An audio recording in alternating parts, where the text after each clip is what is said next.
After this year's terrorist attacks in Paris and in Denmark, another country in Europe is on edge.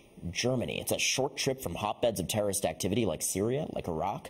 And authorities say hundreds of people have already left from Germany to join the fight on ISIS's side. Officials fear that hundreds more are returning to Germany to recruit and maybe to attack. Our partners at Vocative found some Germans suspected of extremism and being watched closely by that government.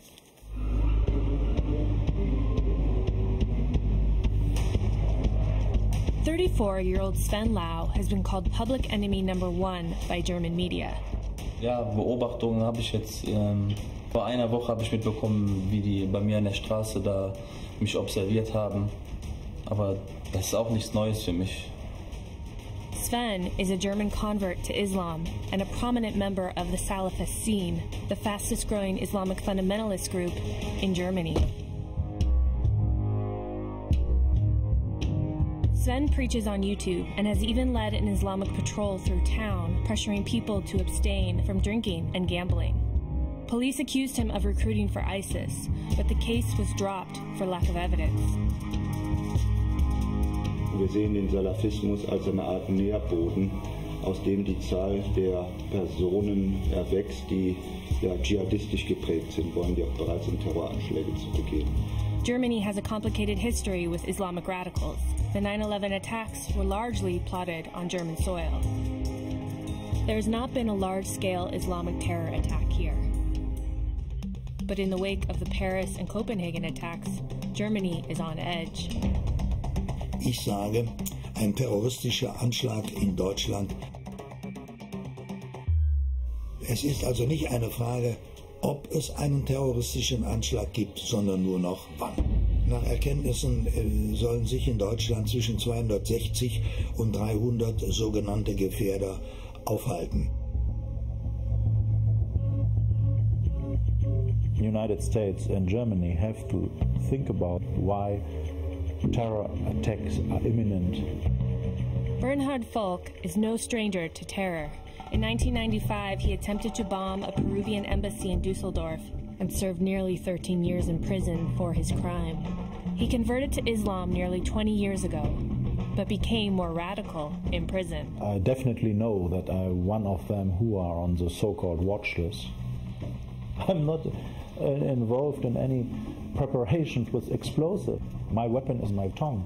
The danger for Europe, especially as with regard to what's happening in Syria, there's a short way to travel from Syria to Germany.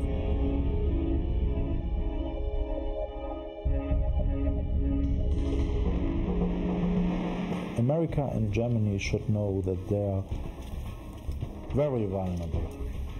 Perhaps 10 attempts fail to attack Germany, but the 11th attempt doesn't fail. Ominous message there.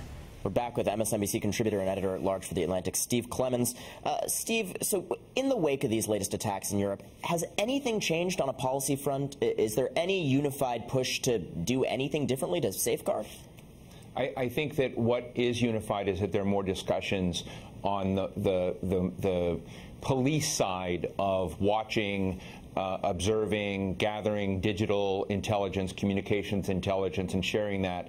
I think on the broader issues that will just simply take more time.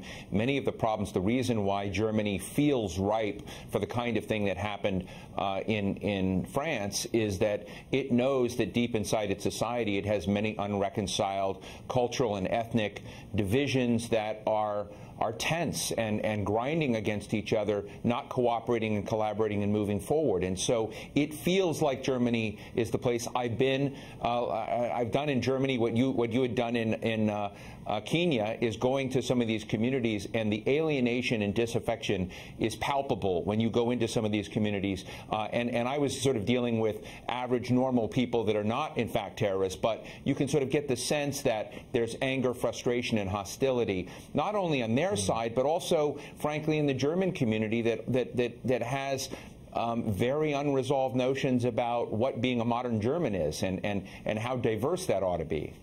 And, you know, the flip side of that, of course, is this rise of Islamophobia. Right. One anti-Islam group, Pegida, getting a lot of momentum, branches now in France and Spain, a big march planned in Britain next weekend. How does Europe safeguard against that? Well, I think it really depends on leadership, and there are too many, you know, German politicians who play to audiences and use code word that is simply, you know, defines those people of color inside Germany and some of these other societies as the other, not as citizens, not as people on pathway who can be stakeholders in society. You know, a friend of mine, Cem Özdemir, was the first Turkish-German member of that parliament and has done an enormous job trying to sort of bridge that. And there are others, but it's just at the beginning of what needs to happen. Steve Clemons, it's always a pleasure. Love getting your take. Thank you, Ronan.